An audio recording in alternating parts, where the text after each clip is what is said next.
היה ברור לנו שאנחנו צריכים מהר מאוד להיערך. היו מטופלים שהיינו צריכים לשחרר מבית החולים, היו מיטות שהיינו צריכים לתגבר על מנת לקבל פצועים לשיקום. היו פערים מבחינת איוש, היה לנו גיוס של עובדים שלנו לחזית.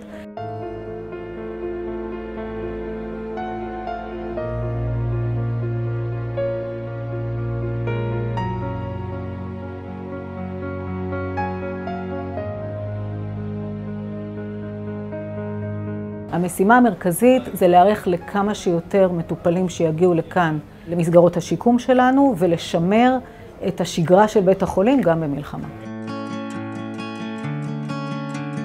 אחת השאלות שעלתה הרבה מאוד בשיחות עם כל הצוותים זה איך אני בכלל ניגש לדבר עם המטופלים האלה, איך אני מעודד אותם, איך אני עוזר להם עכשיו עם מה שהם עברו, כשמה שהם עברו זה משהו שגם אני עברתי ואני חוויתי את זה ביחד איתם.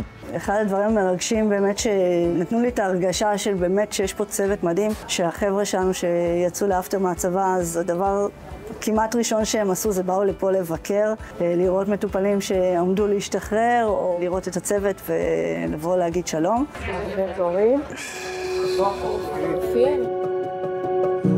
ב7 באוקטובר, 6:30, אשתי מעירה אותי, אזעקות, מטחים מטורפים.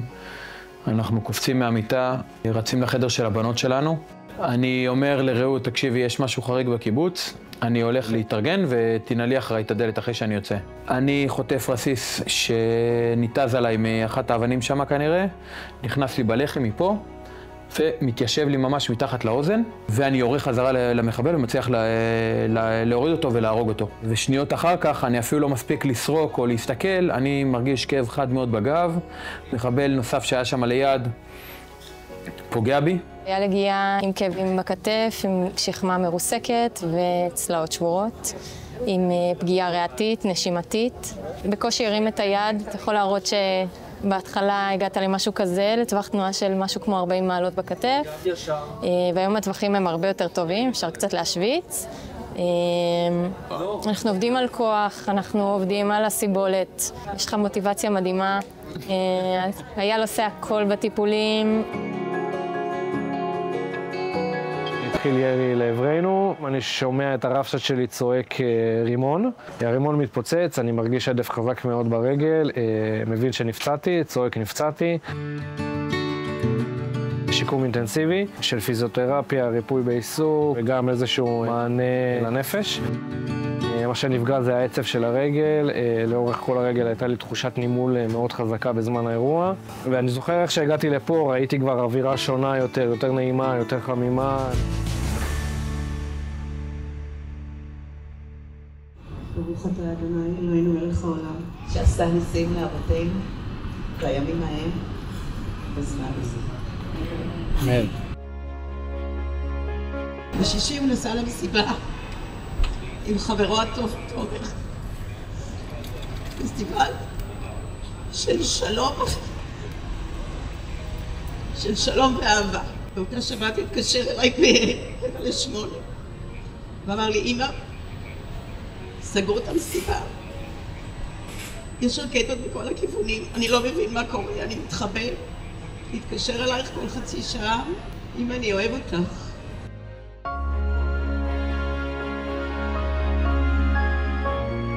בחודשיים האחרונים אני נחלשת פיזית, כי אני עושה כל העבודת הסברה שלי, וכל פעם שאני מספרת, אז הסיפור של אלמוג מחזיר אותי כל פעם אחורה לרגשות ולכאב. אילנה חברתי מבית חולים רעות, כשהיא באה לבקר אותי והיא ראתה שאני לא מסוגלת לחייך, היא ראתה את הכאב שלי, ואז היא אמרה שהיא חייבת להביא אותי לפה, שיראו אותי, שיסתכלו עליי, שיתנו לי את הטיפול שמתאים לי. וראינו שעם כל הבדיקות הרפואיות שלי חסר לי מגנזיום. אני מקבלת מגנזיום באינפוזיה. אז אני באה לכאן פעם בשבוע לקבל טיפול. הליווי המקצועי שאורית מקבלת בבית החולים והמעטפת נותנים לה כלים ומאפשרים לה להתמודד עם הנסיבות הקשות. אנחנו מחבקים את אורית ומקווים שאלמוג יחזור במהרה. חיפשתי מקום שאני אוכל לתרום, גם מקום קבוע שאני אוכל לבוא אליו. אנחנו בעצם מחליפים את המתנדבים הקבועים שמגיעים מחו"ל, מכל העולם, מניידים חולים לטיפולי פיזיותרפיה, ריפוי בעיסוק, חזרה למחלקות שלהם. שלום, בוקר טוב לכולם.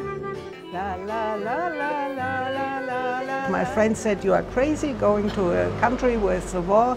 But I told them, you know, I know where I go. I go to Reut, I know the people, so I'm not so afraid. I know Tel Aviv, I feel safe.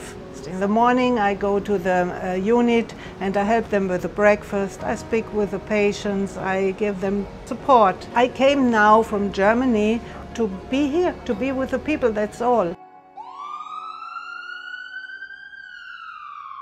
12 לאוקטובר הייתי בתוך סדרות, הייתי מחוץ לרכב, הסתכלתי ימינה-שמאלה, לא היה מיגונית, נשקפתי על הרצפה בין רכב לבין קיר ונפלתי לכמטר וחצי ממני, הרגשתי כאב חד, אני מסתכל על הרגל, אני רואה שפריצים של דם מהרגל.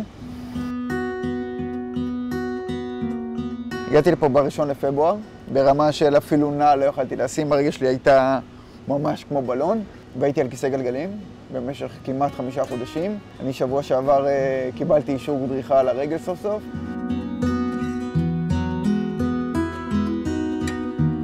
הגיע אלינו עם פציעה של הרגל שמאל, המון עבודה מנואלית, גם על הרקמות הרכות, על הצלקות, עבודה על נפיחות, גם חבישה לימפטית עשינו, גם עיסויים, עבודה על טווחים בטכניקות שונות, חיזוקים של הגוף, של הגפיים עליונות, של הגב, של גפיים תחתונות כמובן. אני היום מסתכל על החיים בצורה שונה לגמרי. אנשים לפעמים לא מעריכים את זה, אומרים, קמתי בבוקר, עבר עוד יום. צריך להעריך את זה, לעמוד על הרגליים, צריך להעריך את זה, להתעורר בבוקר, זה לא מובן מאליו. המלחמה הזאת הפגישה אותנו עם כמות עצומה, אלפי פצועים, פצועים בגוף, פצועים בנפש, פצועים גם וגם. אפשר להגיד שהאומה כולה זקוקה לשיקום, והשיקום כרגע בפרונט, ואולי נקודת האור בדבר הזה היא שאנחנו בעיצומו של פרויקט חדש, של בניית קמפוס שיקומי חדש, הגדול במדינה, בשיתוף עם עיריית תל אביב, עם קרן תל אביב, שבו נוכל לתת את הידע השיקומי העדכני שלנו בתוך תשתית חדשה ומודרנית ומרווחת והכי טכנולוגית שיש. אז אני מקווה שכולנו נדע ימים טובים יותר.